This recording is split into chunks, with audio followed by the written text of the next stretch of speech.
follow. Okay. What is up?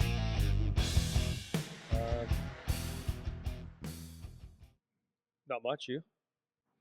I wish I had more coffee. You're going to? Yeah, I know. I ran out too. I'm out of gas, so unless you want to put gas in too. You want coffee? No, it's fine. Okay. What were we saying? I asked you what's up. You didn't. Not much. No. I'm thinking like should there be something up? I feel like I'm excited, like I have energy again because I got everybody in my family bought into getting dialed in. So like, Oh, that environment piece is nice. Buckshot's been home for three weeks, and like he started this week. So the food prep at home is Nice. Mama Bear, myself, Charlie, and it feels good. Yeah, good environment. Feels good. You know, like funny thing saying that is the last little bit I was tiptoeing around like committing, not really, but I had different things, have a beer here, this, the other thing. So I'm like, but I'm telling you, man, I can't even eat bad anymore. I'm not even bad. Just like, I feel like if I don't eat like super clean now, small meals, like if even I go over a little bit, I feel like I'm bloated for hours. So it's like just having that dialed in feeling, like it's so much better. Energy at night, sleep better, and just feel like you're alive. You feel like if I'm gonna sound like I'm a glutton, but I don't mean it like that. But if I overeat a little bit, or have like I know like if I eat go for breakfast and have hash browns or something like that, I feel bloated for 4 hours. I know, and it sets you off for the day. Oh yeah, yeah. I am a glutton. I'll say that for sure. Like I gotta be super careful about that. Yeah, because I can tip over so easy. Yeah, and the weird thing is, you know, right? Yeah. So I know that if I eat that, I'm gonna feel like I'm full for 4 hours. No, but I want just staying away from like just eating clean for like 4 days, 5 days. You just feel right. Yeah, and it turns out it's funny. Either way, it goes quick. So if you eat shitty, it's easier to eat shitty. Yeah. If you eat well, it's easier to eat well. Yeah. So it's just that transition point is the hard part. Yeah. But once you do it, then it's like easier. You get in a routine, and then things are good. But it creeps up on you. Though, I know, man. I got a face like a freaking tomcat. Jeez, that's freaking gross. Man, I'm telling you, I have to keep a wrap on that for sure. And everything for me hinges on sleep. If I'm not sleeping enough, and I don't know if I have like some disposition to have to sleep more, but I feel like I need to sleep more than the average person for some reason, which is unfortunate for me. So you try to get away with sleeping less, but can't do it. This episode of the podcast is brought to you by the PowerTech online membership program. If you've been listening to Andy and I wondering, hey, how are they able to get all this podcast content out there? Well, that's because of our members. For just $9.99 a month, you can get access to our online video library, including hundreds of videos of Coach Andy teaching, and have the option for consultation calls with Andy or myself to go over anything you need. We can cover training, nutrition, coaching, parenting, agents, the junior college hockey path, whatever's of interest to you. You'll also be able to participate in our popular Ask Me Anything episodes, have access to special discount codes, and be given priority for any PowerTech in-person camps or events. If you like what we're doing here and you want to support us, this is the best way to do it. Visit powertechhockey.ca/memberships or find the link in the description of this video to learn more. So we're gonna do an AMA today. Yep. So I didn't. Don't be upset, members, for me not asking, because I had a whole bunch still from last time. So I took more from the last time I asked because I want to make sure people get their questions answered. So, so I have 10, and we'll see how many we get through here. So, anything before I start? No. We're good. Yeah. Okay, so this is from talk about sleep, maybe. Yeah, we could talk about sleep. Carter. That's who asked this question. My kid is at the U14 level and broke his arm. How will this affect his development in the upcoming season? How should training be modified through the summer? Will he fall behind? Those are the questions. That's funny because we were just reading a email the other day or yesterday. We were? I was, and then I sent it to you yesterday talking about injuries. Oh, yeah. So this kind of fits nicely with that. So U14 broke his arm. Is it going to affect his development in the upcoming season? No. Training in the off season, how should he modify it? Is he going to fall behind? So people get hurt during the season, all ages, NHL. You just like what are you considering development? Is that summertime development? I guess it'll be fine. It'll be fine. You know, you're gonna have to let it heal. Do whatever exercise you can, or any fitness that you can outside of obviously lifting or shooting pucks and all that stuff. You just look at like my buddy Sergachev. right? NHL broke his leg. That was only in February, I believe, and he came back because he said, "You know what? I need to play in the playoffs," and he played. Now he's a seasoned veteran, but he was off for a month and a half. So it's no different than a kid. In fact, I encourage people to take more breaks, as we always talk about. So I'm not saying go get injured so you don't skate, but it will not affect your development whatsoever. But be smart and make sure that you do some fitness around it. And when you get back, it'll take you. If you haven't skated, it's amazing to say this. I remember being a kid and not skating for 2 months in the summertime because we couldn't. But you'll get back on the ice. It'll take you 1 or 2 sessions before you're right back up to snuff, and your skills will not diminish, especially if you're doing some sort of other fitness. Like you can kick a soccer ball, jog, do some agility, and I don't think you're in the cast where you're restricted forever. I think it's a period of time where you're restricted. So I think you can move your arm, but maybe not. But anyways, you will not stunt your progress at all. I'm a big workaround guy. There's always like something you can do, so do whatever you can do. And like I think sometimes people it's like I hurt my toe and I can't do anything now. It's like, okay, work around, do what you can to work around whatever the issue is. So if it's an arm, do something with your other arm, do something with your legs, whatever. Figure out something so to keep doing it. Don't just use it as an excuse to sit around and do nothing, because that's when, depending how long the time frame is, if you just sit and actually do nothing, then it's still not that you won't get back to where you were, but it's just you could be keeping up a little bit better by doing something. Always right? better. It's always move, better to do something. The story I like to use Adam Jeffrey as the injury story. This guy tore both his Achilles 1 year after the other when he was 17 and 18, I believe, or 18 and 19. Yep. So he got both sliced by a skate back to back on both sides in probably two of his most important years of hockey, when he's 17 and 18 trying to get a commitment, or 18, 19, whatever it was. And he still ended up getting his Division I scholarship. He's still playing at RIT, and he's fine. And that would have been a year recovery for him on both of those. So it's like that's the most extreme example I could think of. It's like back-to-back Achilles tears within 2 years. It's like that's probably as bad as it can get. And he was still maybe he needed to do extra rehab, whatever, to get back to where he was, get some more serious injury, but he still got what he wanted, a Division I scholarship, and he's playing there now. So that's the story I like to use with that. The younger you are, the less significant. So you have so much time. Just close to home, he was just saying yesterday, because he took a few weeks off, and he was banged up a little bit, but took a few weeks off, and yesterday was his first day 2 days ago was his first day of lifting. And he said, you know what? I think last year I needed another week, because last year when he started his workouts again, he was just anxious. It was a big year for him, and you don't want to get behind. So he jumped on it maybe a week early. He goes, I felt sore, but the kind of sore that's, I forgot how he said it, but he goes, this year, since the workouts, is a different sore. It's like a refreshed sore. Yeah. It's not my muscles are sore, not my body's sore. Yeah, like right. I get joints it. and stuff. Yeah, I know what you mean. Yeah. So the only thing that fixes it is time. Yeah, the only thing that'll fix it is time off. Yeah, time off is okay. Cool. Next question is from Brad. What are your thoughts on junior prospect camps? For the cost, I've noticed there's a ton of kids with limited ice. The games can be low intensity, and there's coaches that don't seem to evaluate or provide any real feedback in certain cases. Some camps are better than others, but is it actually worth it? So, I don't know. You get that? Yeah. So there's a lot of prospect camps, and we were just laughing. I was telling a joke in the dressing room this morning. Not a joke. I was telling some guys about how this guy still gets NCAA prospect camps. Yeah, invites. Still gets invites. Yeah. So that says everything right there. For sure. So he goes, I'll check right now. So he had one in his inbox this morning to go in New York or something like that, Charlie.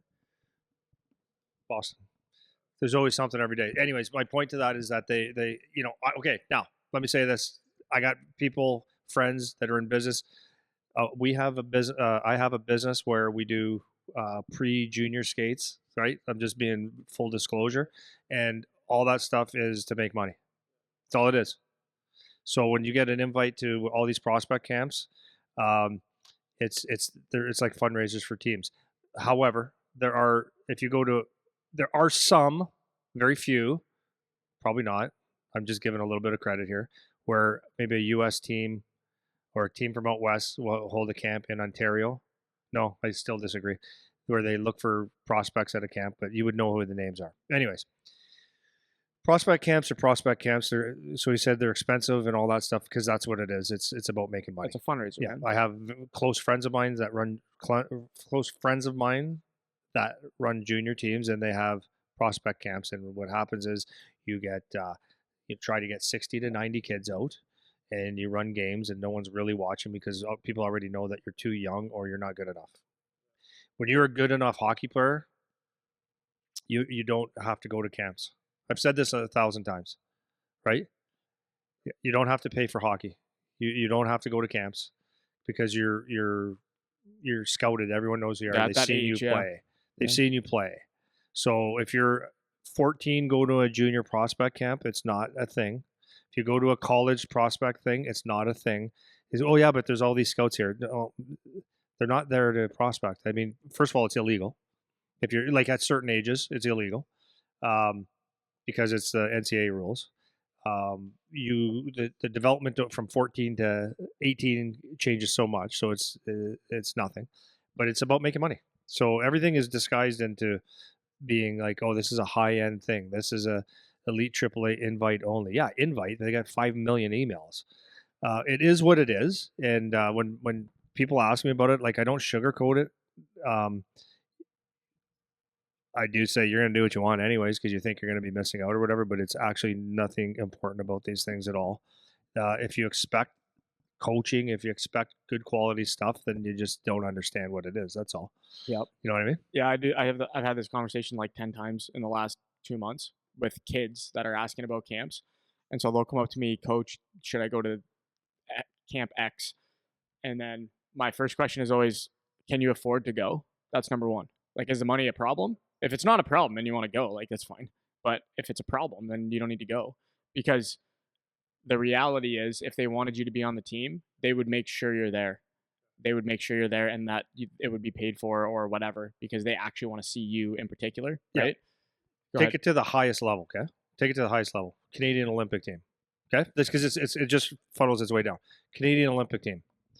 They don't have to send out 400, 200 emails to all the Canadians that play in the NHL to say that we're having this camp and we would like you to come. Right, and even if it was to play on the Olympic team, it'd be it costs $500 to come to this camp, or zero, whatever. So that's not what happens. They already know who they want on the team, with the exception of a few bodies, right? So if Sidney Crosby, you take your top 10, 15 guys, 20 guys, doesn't even matter. If they say, yeah, I'm not going to that camp, you're not cut. You're making the team because they want the best players and they already know who it is. So like if all of a sudden you get I don't know, I'm just trying to think of like the low end NHLers. Well, okay, we got to fill this camp, and they start bringing McCabe, this guy, the guys that you're like, oh, yeah, they play in the NHL, but they're not top. They're not top dogs. You're never going to play on that team. So why would you go? So now just lower it to college. They recruit. They got scouts. They do this all the time. They don't need to have a 14-year-old camp that you have to pay $800 for. No one's looking at you. It's just, I'm just being honest. Yeah, that's exactly I'm just right. being honest. That's exactly right. So like they do it from the top down. It's you already know who kind of is on your team. Yeah, and it's fine. Like to play defense a little bit for the teams. It's like they do for a lot of these junior teams. It's like they need to fundraise to run their operations. So it's like that's fine. They can do that if they want to. The transparency of it, though, that's my only thing. It's like they do it to make money. There is a chance. There's always a chance that you could end up making an impression, and they want to keep in contact with you, or they invite you to their main camp or whatever. Maybe it's a year away. Yeah, maybe you steal a spot, or they put you in their system to play on the team one day or whatever. All that stuff could happen. So to go for that reason, if that means something to you, then sure. Or some people say, I want to go for the experience. Sure, go. If it's an inconvenience for you at all, in terms of the cost or logistics or whatever, then you don't have to go. And it's not necessary. Yeah, it's not necessary, right? It's not a real thing. So if you find with a lot of these, just from this question from Brad here, it's like, do you need to run around and do 8 different camps through the spring because I need to try out for all the junior teams to try to get on the radar kind of thing. It's like, no, man. It's like wherever you end up playing, someone's around. Someone knows. People know who the good players are. People talk. This is how you find guys. That's what happens, right? So you don't have to do it. So what I always say with people is when they get to the junior camp age is pick a couple teams that you actually would care to play for, and go to those if you're going to go. Pick 2 and do that. You don't have to run around and do 10 different camps or whatever because it probably doesn't matter anyways, So that's kind of the advice on that. This is from Jen. U15 AA team continuously shortens the bench to their top five in close games. I've noticed the lower end players don't contribute much, and the top players end up being so tired that we continue to blow games in the third. Am I off base in what I'm seeing? So this one for me, the question isn't exactly specific, but I kind of want to talk about this a little bit. What are your thoughts about obviously level dependent, whatever, but shortening the bench on a consistent basis, even if it is U15, even if it is AA, whatever. And then about like kids getting tired at the ends of games and stuff. These are like common comments that I hear typically of the people whose kids aren't playing as much. You know what I mean? But there's something to be said about that. So kind of what are your thoughts of that? Okay, so first off, just remind me about the tired part. First off, it's always I always think it's a philosophy, like a coach's philosophy. So if you set the terms out early with your team, you say I play to win, play my top 5, play my whatever, and you choose to play on the team, then so be it. I don't necessarily agree with that philosophy, but if that's what they say, then you can't really say much. But I think it's good to know that going in. If it's just thrown at you like, or it's just expected that you should know that, especially if you're not playing like a AAA level or whatever, then that's maybe not right. But I don't have I don't ever want to think like, oh man, when you answer this question, I don't want to say. I feel for kids that don't play, like I do, and I also feel for kids that deserve to play all the time. That when you got the super fair guy, right? So it's all dependent. Like I think, and I'm not saying that you have to do it this way, but when you run a team, you try to roll lines, right? You try to roll lines the best that you can. There's times and places where the shortening of the bench makes sense because if you never care about winning a game, then you should never shorten the bench. If you care about winning a tournament, a game, or advancing, or certain times of the game, and it enhances your chance to win, then I have no problem with that. It's just as long as in youth hockey, anyways, that it's reasonable. And the other times where I say you could shorten the bench is when effort level, behavior, little things like that, where you're just being a shit player, like body language stuff, not working hard, not listening to your coach's instructions. That's where it's like a discipline thing. So I know that was all over the place, but I mean, there's a time and a place to shorten benches, and I don't have a problem with that. But I just think sometimes some coaches just go overboard and it's the first go-to when they're down a goal or whatever. But I don't have a problem shortening it. It's definitely both ways. Yeah, though, and I don't too, have right? a problem. I don't have a problem, guys, saying that if you say it's not about winning, then you can't shorten the bench. If it is about winning, at some point you have to, and you have to be realistic on where you are on the team. As far as getting tired, I don't think that's. I mean, unless they're playing 15 minutes straight, I don't think kids get tired too quickly. And I would agree. no, I don't think so. They're young. Yeah, my thing is it definitely goes both ways. Like everyone always wants to talk about the coach that over shortens the bench, but it always goes. I mean, I remember you telling me years ago when Charlie was playing, you got that super fair guy that would just next guy out, no problem. Yeah, right. It sucks, and it sucks both ways. That's what I'm saying. It sucks, and then you get the guy that tries to find a balance, and then that sucks because it somebody gets the shaft here or there, right? So my thing is from the coaching side, from the parenting side, as long as the coach is transparent and it should be, in my opinion, it should be some message like this, like, hey guys, number one in youth for me is development. We want all the kids to get used to playing and play in different situations. That's our number one. If we have a chance to win a game, we're going to try to win. I'm going to do my best to make a judgment call on how to do that. You're not always going to agree with me. but that's my job, is to try to make a call on when it's best. I'm happy to talk about it whenever you guys want to talk about it. And you just have to leave it at that. And it's just going to be imperfect. But a lot of times coaches don't do that, or they play both sides, or they're just not honest about what's going on, or not transparent. And I'm not saying it's easy. Like, I know as a coach, there's situations where, like, I've mentioned a couple on like past episodes where I did something on the bench. I didn't even think about the implications in a certain way, only for a kid to come up to me after and be like crushed by whatever the situation was. And I was like, dude, like you would have got out there, or there wasn't enough time, or like these kinds of things where it was like no big deal for me, but for them it's a huge deal. So there's just no winning, 100%. there's no winning. Coach thinks about 20 guys, the player thinks about himself. Yeah. So as long as the coach can be as transparent as possible and parents can understand kind of where they're coming from, then that's all you can ask for, right? But next one, this is from Buddy. This is a real name, Buddy. I know I'm a AAA coach. We had a great season with no issues, but one unhappy parent who's trying to spread her unhappiness throughout the group. But we had one unhappy parent who's trying to spread her unhappiness throughout the group. How would you handle this? So, I don't know if you have experience with this. I do. Okay, where it's like you have the meddler type of parent that let's band together and let's go to the board and let's do or whatever, try to get this coach out of here or whatever. Thoughts about this kind of person? Yeah. Am I allowed to say off? Yeah. Just seriously, just beat it. Just beat it. Stop. Yeah. I don't have any other answer. Yeah. Yeah. There's no other answer. Yeah. I've had it, bud. I've had it. I had an assistant coach do that too. Just went behind the scenes and caused shit. Why? Everything's fine. So it's just people that are, they're born weaned on a dill pickle, man. Yeah. So do you err on the side of confront it, or do you err on the side of ignore it? I both. Confront it once, say beat it, like get out, like stop. I don't like what you're doing. I know what you're doing, and if you don't like what's going on, please leave. We're not going to kick your kid off the team.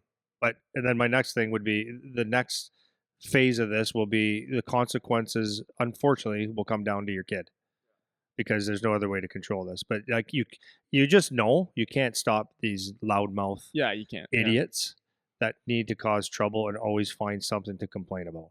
Always find something to complain about. Always, no matter what. Their kid could be, oh man, it happens all the time.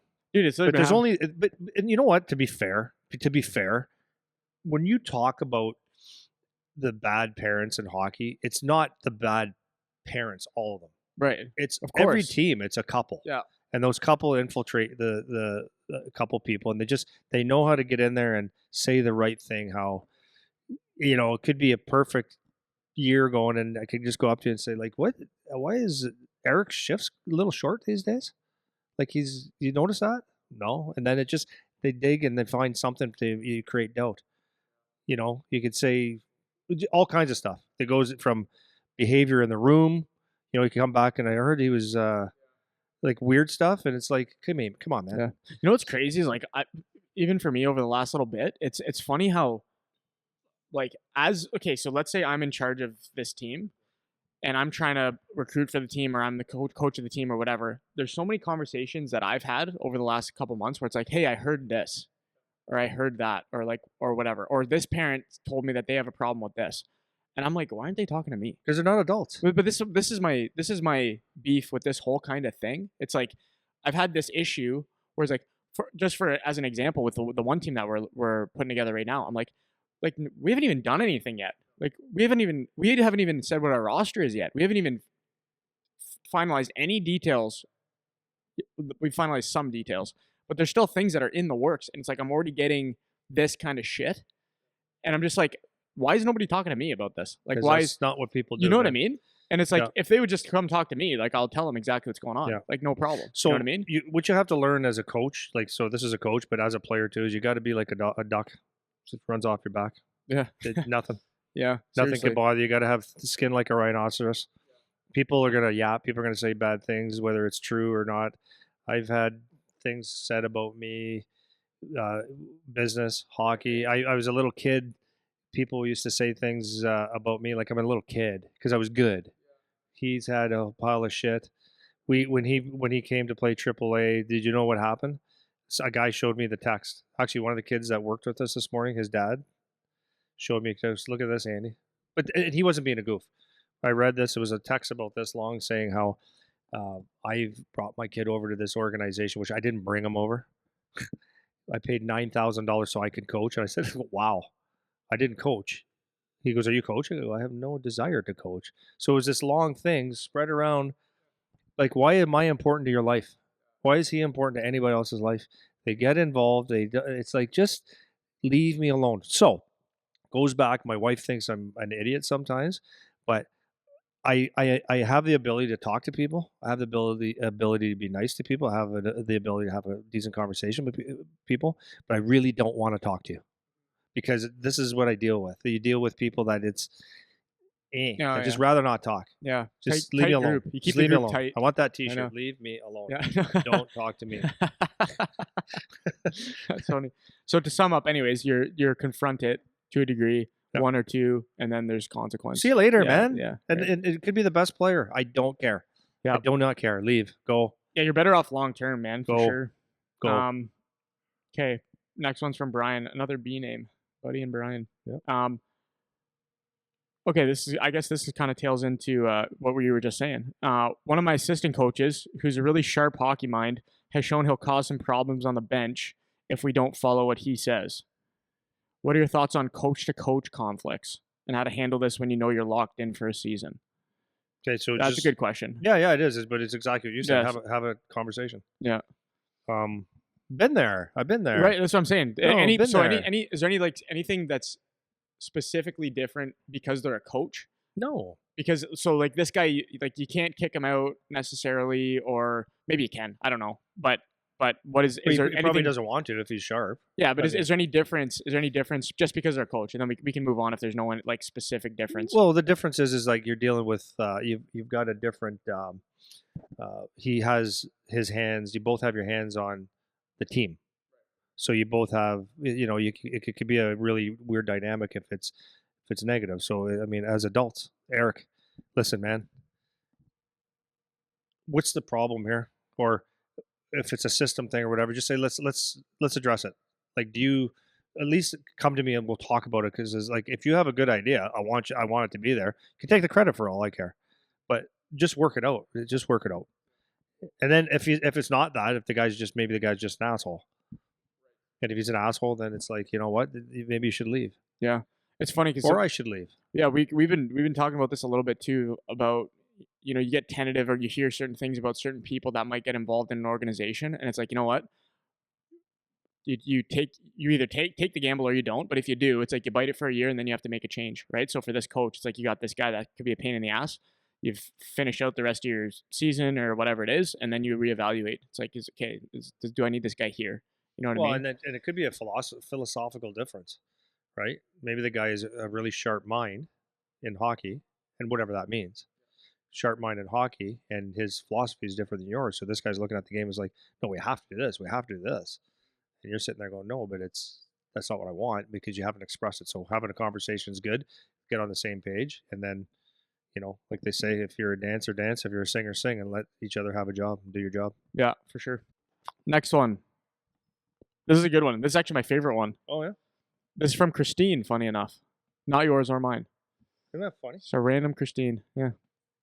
What are your thoughts on things like swearing and or locker room, again in these, behavior around youth players? It seems like they're taught one thing in the school environment, for example, but then go to hockey or whatever other sport and all that is out the window. I like this one.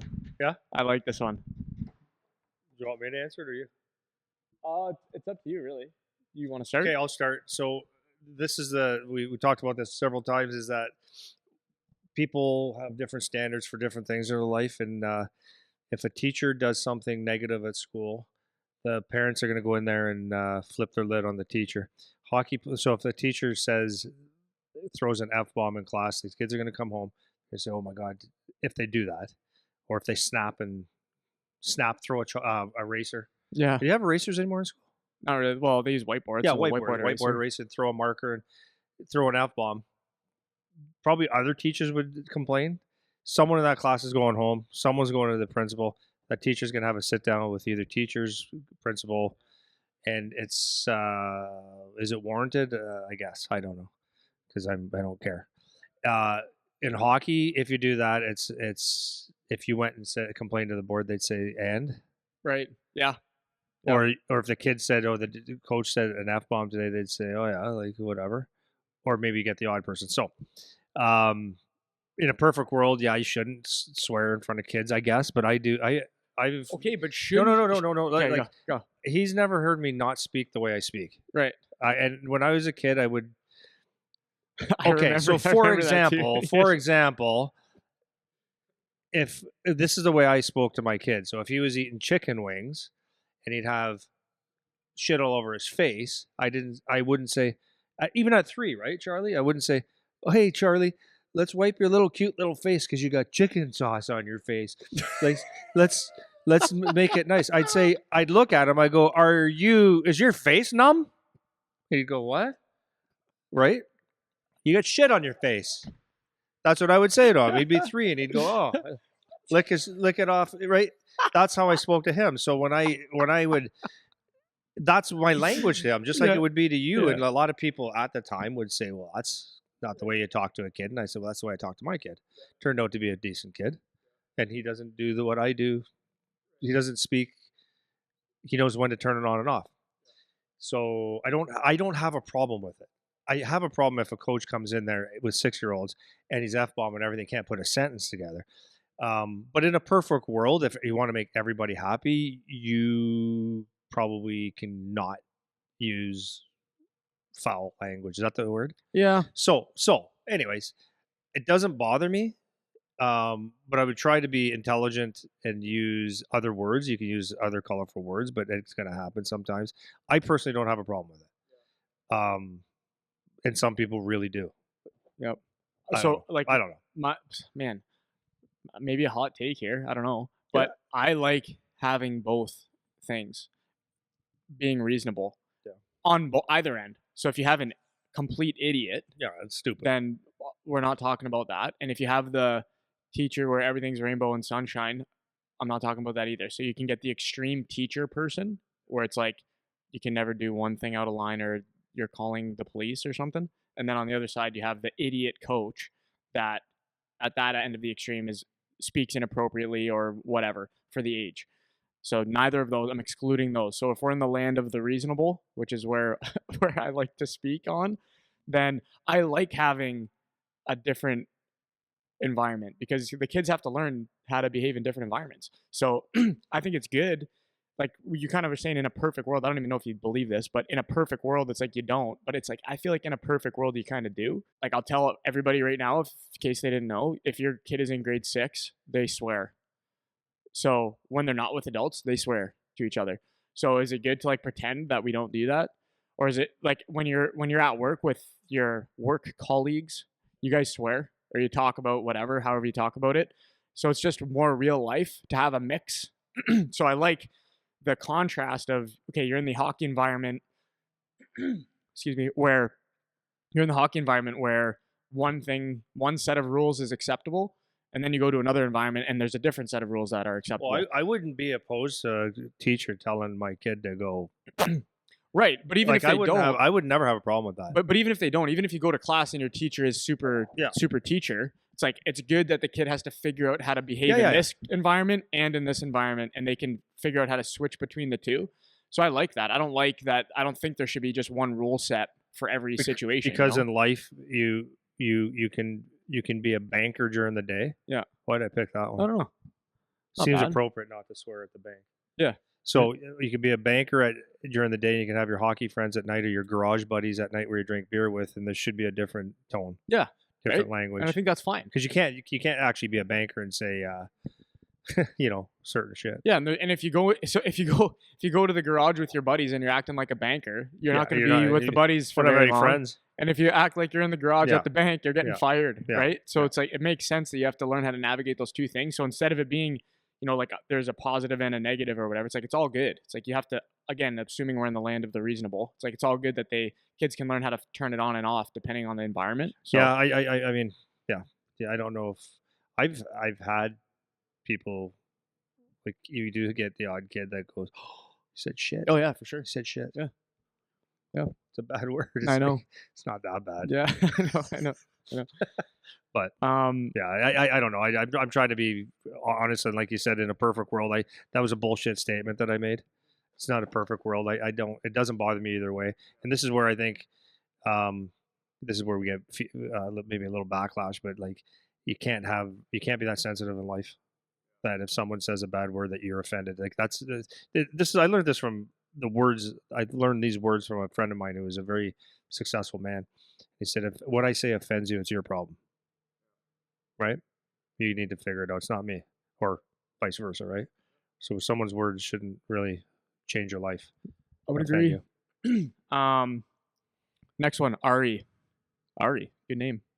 Not bad. What's your take on U6, U7, U8 kids playing full ice? There's lots of talk about private leagues going back to the old school development environment of full ice hockey. What are your thoughts? Full ice for U6. I think it's the way it always has been. I think a lot of the times we overthink the development piece when kids are young. Like very overthought, like with the manuals on what drills we should do and how to do passing drills and stuff. I think the more that you look at kids that age play games, not instruct them, I think that's the most important thing. So whether the kids play on a full sheet of ice or they play in a quadrant of the ice or half ice, to me it doesn't matter. A lot of parents get bent out of shape because they think they're falling behind Yeah, at 6, and it's like, my God, like how many small area games does your team play? Every day, every day, right? It's the best thing. That's what players want to do. So, anyways, am I against full ice? No, but I think it's the kids playing a small area of games when they're young or cross ice is fine. I like it a lot. I like it a lot. No, my To be quite honest with you, I like it a lot because they're just around the puck more, and you can argue it till you're blue in the face. It's like you don't need to have a development plan for a 6-year-old.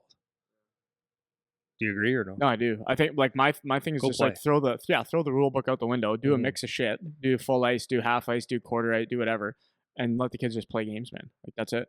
The thing that trips me up a little bit is how to start. And I don't have to do this, so I don't even know what the right answer is about this. But like um, teaching kids positions, like teaching. Actually, I think I missed one of the questions because For what age you can teach in positions? What do you mean, young guys?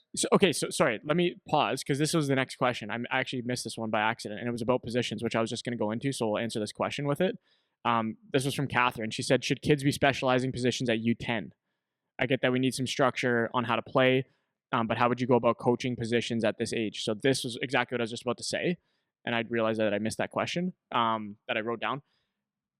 When kids go from okay, I'm just on the ice for the first time. Now I got my skates under me. I can handle the puck. I don't have to think about being balanced or whatever anymore.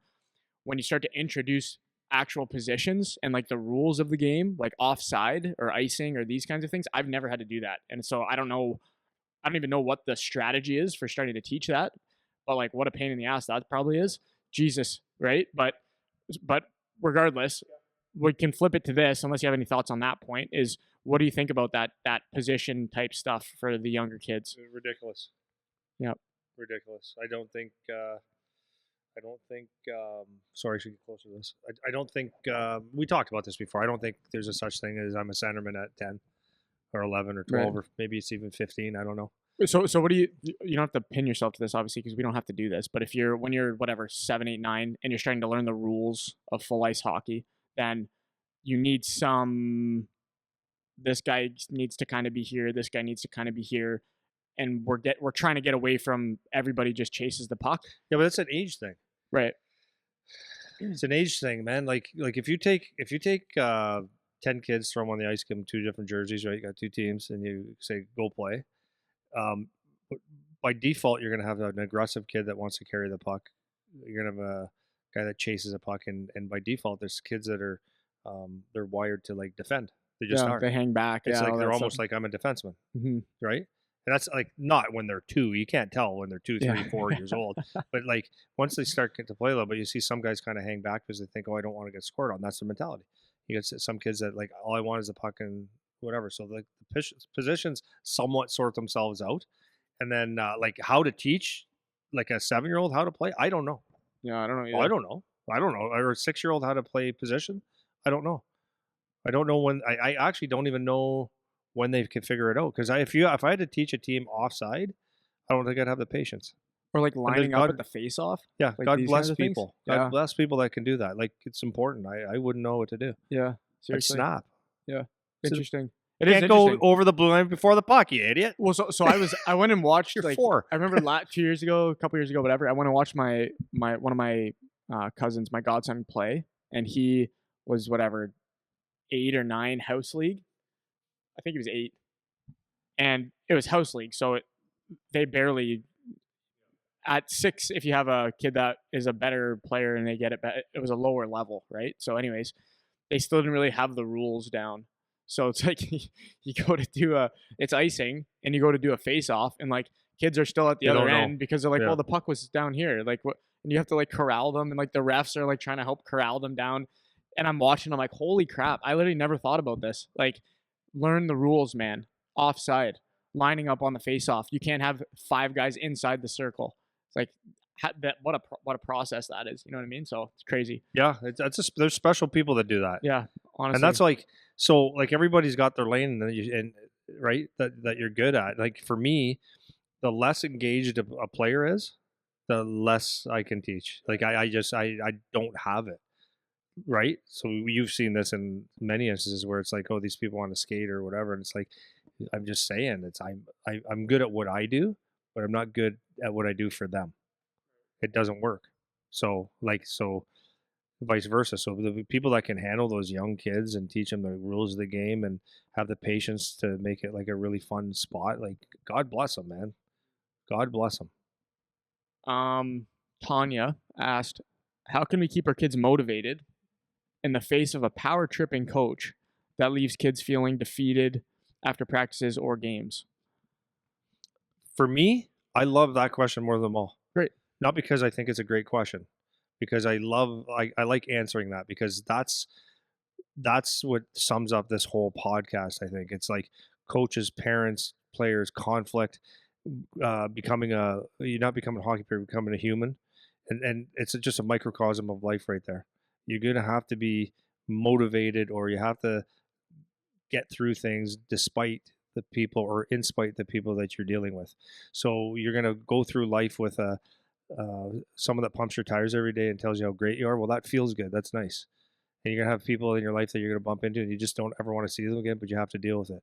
And I find the more and more that I'm in this game, or maybe it's just in life, I just find, and we talked about it maybe last podcast, that anytime there's any kind of resistance that people don't like, it's like call the agent, call the mom, call the board, and we don't solve problems. So that's the great thing for parents and kids to have a conversation with. Him and I have had, and my wife have had things that we had to deal with him. Came home like, I think my coach hates me, like a little kid, right? Or this, and this. And it's like, okay, how are you going to deal with this, kid? Like, let's talk through it, and we deal with it, and we explain that's a goof. This guy's an idiot, or this guy might see something else, whatever. But I've made him talk to coaches in front, like boy on man. And I just, and then it's just great to, like, so I always said to Charlie, we always judged people. I know that sounds awful, but we'd meet an adult when he was a kid, and I go, what do you think of this person? And he'd give me so that you can recognize people and stuff. So power trip and coach, they're all over the place. Lying, the people that lie, I think it's great. I do, and I know I'm not trying to be a contradictory or like whatever the word is, but I like it when my kid has stuff like that, because it's like that's life, and you got to deal with a goof or a jerk, a nice person, overly nice, too nice. Get them all. I like it, and it makes our family better, and we get to talk about things, and when you get in this game, like I said this so many times. When Charlie went to junior, I said you're going to have probably, play 4 or 5 years of junior, you're probably gonna have 4 or 5 coaches. Well, he's going into year 4, and he's on his 4th coach. So nothing is gonna stay the same. Yeah. Yeah, it's good, man. It's good, like life lesson type stuff. It's good. Last one. This is from Nat. I don't really know what my question is, but can you please discuss how to navigate pressures from other coaches and or parents on where to play? There's just so much noise and we feel unsure on what criteria we should use to make decisions. Most people that are giving you advice don't have a clue. Right. That's the biggest thing is if you listen to other people, you get really confused. For me, like I don't really know what there is to think about, right? Like I know I kind of knew it was best for my kid, and I'm not just saying from hockey because someone could say, "Well, you were in hockey, so you know." No, in life, like someone was to say, "There's this great private school that he should go to," I'd say, "Okay, well, it's not for us." Like I just know, and they could sit there and try to convince me. I was like, "Well, why does it matter to you what I do with my life?" You know what I mean? So I think you should just kind of just make your decisions and live with them. Um, there's Based not on going to what be. though? There's Like not going to be. what did you use to make your choices? Like what were the kind of things that you used? So can I use a personal story for you? So with him, it was like the 1 year, for example, there's a particular coach on a particular team, and you're like, there's no way, not There's no way. happening. Bad Yeah, person. bad person, Bad no person all the chance. way, and it's been proven over and over. Right. So what was what's your criteria? Like how did you make these choices without if you're not listening to other and you take information from other people and stuff, but like if our goal is we don't want to be primarily taking our information from other people, particularly in the youth circuit where it's like there's so many yappers around. What did you use as your kind of criteria for making choices? So, like that one choice or all choices? Well, you use that one, but Yeah. then Well, extract out that the choice is principle. because that person that chose to like it was my son's first year at AAA, and that person's just a really bad person, like bad person, like in many ways. You know what I mean? I don't want to say that in public because people around here might know what I mean by that, but just a bad person. And that's I have the right as a human being or as a dad to put my son in situations where, especially when he was young, to be around in a good environment. So being around a bad person that I had zero respect for and didn't respect people himself, no, I had no need for that. So I just knew that. Um, most people aren't that bad, to be honest with you. So I really wouldn't have too much of an issue. I would be in. And the other thing is, I don't have a lot of you don't have a lot of choices in our neck of the woods on where you can play. So Yeah, it that really plays wasn't. into it. Yeah, that's a You know what I factor. mean? There wasn't Yeah. really. If I had a choice, I'd go for with the best people. I wouldn't go necessarily for the best team. I don't know if that answers that question though. It's not about because the development side of the hockey when they're young. I like the fact that some kids play on lousy teams and they have to figure it out because they still make it. You Yeah, know what I mean? for sure. For sure. Um Yeah, I think for me that's basically kind of the same thing. It's like what what will be a good situation for your kid as a human. That should kind of be the number one, even if you know nothing about hockey, because it shouldn't really be about hockey that much. It should be is it a good person? Are they going to Yeah. learn these But kinds my of things? question on that is like I don't really like people telling me what I should do. I don't mean that like don't tell me what to do because I don't listen to you. It's just I don't like people meddling in my life. So if someone's to say, well, why did you do this with your kids? I would maybe give them an answer. But if they said, well, this will be better, I'd be like, no, just you just leave me alone. I'll make my own decisions. I just don't. I don't think it's my decision. So I wouldn't be listening to a whole bunch of people talking unless it was like, yeah, this person is this, and they for sure bad, and harmful for my kid's life or well being. That'd be one thing if I had a choice. Yeah, yeah, for So sure. Cool. I don't know if that's not very well answered, but No, I guess you're just kind of sum up. It's you're saying put your kid in an environment where it's good for him as a human, number one, and then number two, you're just evaluating the source of whatever the situation is. So if the person is saying, "Oh, you should do this, this, and this," it's like, okay, what is that coming from? What's the incentive? These are the ways that you judge the source of information, and then you just have to make exactly what you said. You have to make the best well, decision that you can and stick to it. here's one. I just thought about it. So when you listen to people and listen to people's shit, um, so a couple I know up in Toronto area, they had their son play.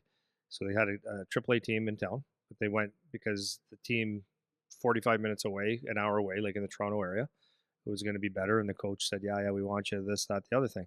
Turns out that the coach bullshitted. Like, so there was all that smokescreen stuff, get you on the team, and then he wasn't getting the ice. The second part of that is that could have played in your hometown, drive 10 minutes to the rink, come home. Now it was fighting through traffic in Toronto. Took an hour and a half to get there. Practice, dry land. It was a 4 to 5 hour night. So that's, And that you was, didn't like it. and you didn't like it. Yeah, So I know. Funny. Okay, I think that's good. 10 questions. Hope you guys enjoyed.